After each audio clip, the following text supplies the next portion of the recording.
mashruuca gelinta soolarka ee magaalada Buuhoodle oo maalmihii ugu dambeeyay ka soconaya magaalada ayaa caawa fiidkii la soo gabagabeeyay.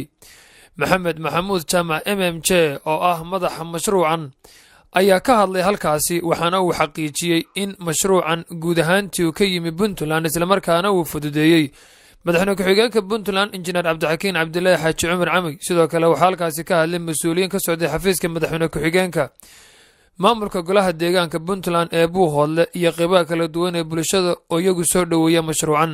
Tan caawa waxaa lagu daahfurayaa mashruucii Solar Light Street ee Buuhoodle kana koobnaa 30 station oo mid waliba iskii u madax bannaan yahay.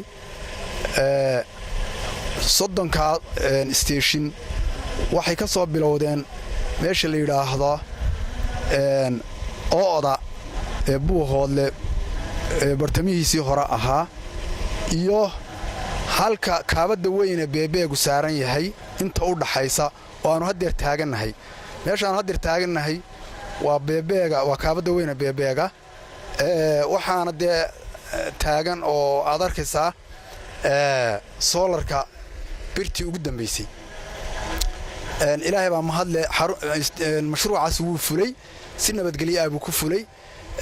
magaaladuna aad iyo aad buu uga bedelay bilicdeeda. hadeerna waxa weeye runtii waa gabagabadii ayaanu joognaa. aad baan ugu faraxsanay, dadweynuhu ugu faraxsan yahay.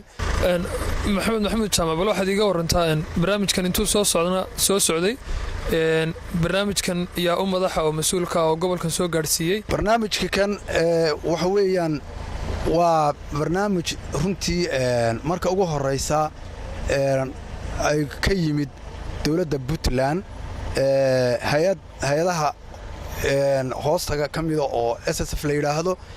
dawladda Puntland ayaana soo magaranaysa ka dambeysay in laga fuliyo gobolka kan. waxaana runtii aad iyo aad uga shaqeeyo aad ugu mahadsan madaxweyne ku-xigeenka dawladda Puntland Injineer Cabdixakiin Cabdilaahi Xaaji Cumar runtii oo aad iyo aad isugu hawlay mashruucan iyo mashaariic badan oo kamida oo gobolka iminka ah. qaadiyadii madaxweyne ku-xigeenku uu ballan qaaday markii uu gobolkan can yimi waxyaabihii ugu dambeeyay oo ay kamid tahay leydhkan kamid tahay laamigan aan taaganahay kamid yahay dhismayaal isgoolaad kamid yihiin library kamid yihiin guriga odayaasha kamid yihiin wax aan la soo koobi karin.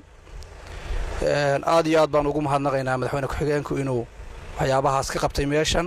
aad iyo aad baan ugu hambaleynayaa hay'adii bixisay hawshan ka soo shaqaysay iyo intii ka shaqaysay iyo joogii dhammaan iyo hadday tahay maamulka dawladda Puntland, hadday tahay madaxweyne ku-xigeenka Puntland. aad iyo aad baan ugu hambaleynaynaa. dadku uu isdhalilaayo dadka deegaanka ninba ceelaliyo ku maqan yahay. waxaanu leenahay waad aragtaan dadka Puntland waxay qabatay iyo magaranaysaa dawladda Puntland waxay inoo qabatay. waxaa la yiri qorax sacab laguma qariye bal kuwa kale waxaanu leenahay bal waxay keenayaan hal arko. annagu waliba waanu sii kordhinaynaa, waa sii wadaynaa, waxaanu ku sii daraynaa intana waa 30 kale ku sii daraynaa.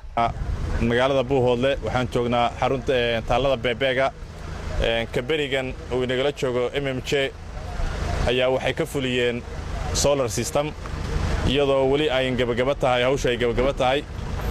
marka waxaan rabaa solarka baleedan ku noqdo wadada uu soo maray. marka hore waxaa ku deeqday hay'adda la yiraahdo SSF ee fadhigeedu yahay Garowe. waan uga mahad celinaynaa waxtarka ay qabatay. waxay ka qabatay hore laamigan hadda aan taaganahay oo 1 kilomitir iyo 400 oo tallaabo ah. waxay kaloo qabatay library-ga, stadiumka, guriga odayaasha. waxaa kale oo qabyo ah waxayna ka dhalatay dadaalka madaxweyne ku-xigeenka dawladda Puntland ugu jiro magaaladan Buuhoodle. shacabka reer Buuhoodle haddii aan gaar u la hadlo intii uusan madaxweyne ku-xigeenka Cabdixakiin noqon miyaad garanaysaan wax Puntland inooga yimaada maantana mashaariicdeedii, ballideedii, riigageedii, abaartii wada ogeeno waxyaabahaas oo badan.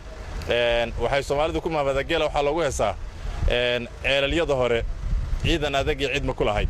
si kastaba ha ahaatee mashruucan soolarka oo maalmihii ugu dambeeyay gelintiisu ka soconayay magaalada Buuhoodle ayaa wax badan ka bedelay bilicda magaalada Buuhoodle. waana ballanqaadkii ugu dambeeyey ee madaxweyne ku-xigeenka puntland ee bishii mey mar uu buuhoodle soo booqday. axmed maxamed nadiif, Kalson TV, Buuhoodle.